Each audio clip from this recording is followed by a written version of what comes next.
You're in a new place, doing something you've never done, with people you just met. And out of nowhere, your brain says, wait, I've done this before. You haven't. Not in this life, not in any life. But the feeling is so specific, so immediate, so undeniable that for a half second, you believe it. This is déjà vu. About 2/3 of the people watching this video have felt it. Most of them assume it's a memory error, a signal crossed somewhere in the brain. It isn't. Déjà vu is not a memory at all.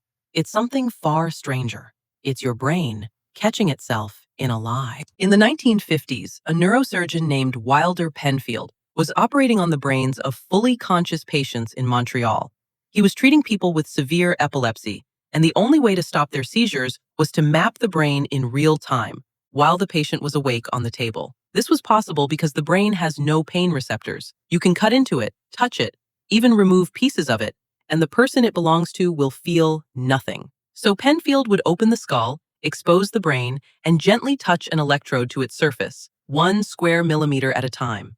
With each touch, a tiny electrical pulse. With each pulse, he asked the patient what they felt. Some touches made their arms twitch. Some made them see flashes of light. Some made them smell smoke that wasn't there. And then he touched a small area on the side of the brain called the temporal lobe. The patient said, "I've been here before." They were lying in a Montreal operating theater. They had never been there before. But for the duration of the electrical pulse, they were absolutely certain that they had. Penfield touched the same spot on dozens of other patients, different lives, different memories, but every single one of them, when the current ran through that one specific patch of brain tissue, felt déjà vu. What he had discovered was not a memory. It was a switch. To understand what that switch does, you have to know something. There are 2 completely separate systems in your brain for dealing with the past. The first is called recall. Recall is slow and deliberate. It's what you use when someone asks what you ate 3 nights ago, and you stare into the middle distance trying to reconstruct it. The second is called recognition. Recognition is fast and automatic. It's what tells you, the moment you walk into a room, whether you've been in it before, without you doing anything. It doesn't pull up specific memories, it just generates a feeling, a small light in your head that says, familiar. In your normal day, the 2 work so smoothly together that you never notice they're separate. You walk into your kitchen, recognition fires, familiar. Recall fills in the details, both agree. But they are not the same system, and every once in a while, one of them misfires. Sometimes, the recognition system fires when there is nothing to recognize. The familiar light comes on, but there is no memory behind it. This is what Penfield's electrode was doing, flipping the recognition switch with nothing on the other end of the wire. For about 10 seconds, your brain is telling you that what you're experiencing right now is something you've lived before. The recall system is sitting in the corner saying, quietly, no, we haven't. It is not the memory that's wrong, it's the feeling. And the feeling is happening in a part of the brain that has nothing to do with memory at all. For decades, nobody could prove this in a clean experiment. Déjà vu is impossible to summon on command. You can't put a person in a lab and push a button to make them have it. Then, in 2016, a psychologist at the University of St. Andrews named Akira O'Connor figured out how to do it. He used virtual reality.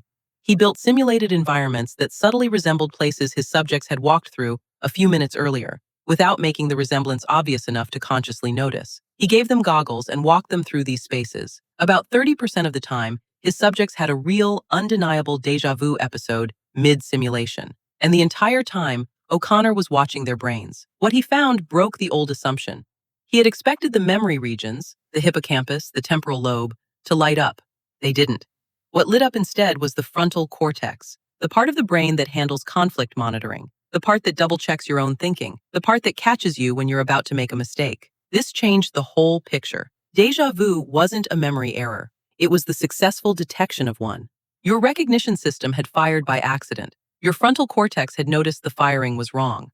The conscious experience of déjà vu, that weird, hair-standing, I've been here before sensation, was your brain's quality control department catching its own internal contradiction in the act. Déjà vu is the moment you actually feel your brain checking itself. Here is the part almost nobody talks about.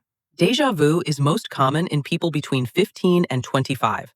After 30, it becomes less frequent. After 40, it almost disappears. The obvious assumption is that older brains are more reliable, fewer misfires. That is not what the research shows. Older brains have just as many recognition misfires, possibly more. What they have is worse fact-checking. As you age, your frontal cortex loses sensitivity. The conflict monitoring system that used to catch the misfire and flag it to your awareness stops noticing.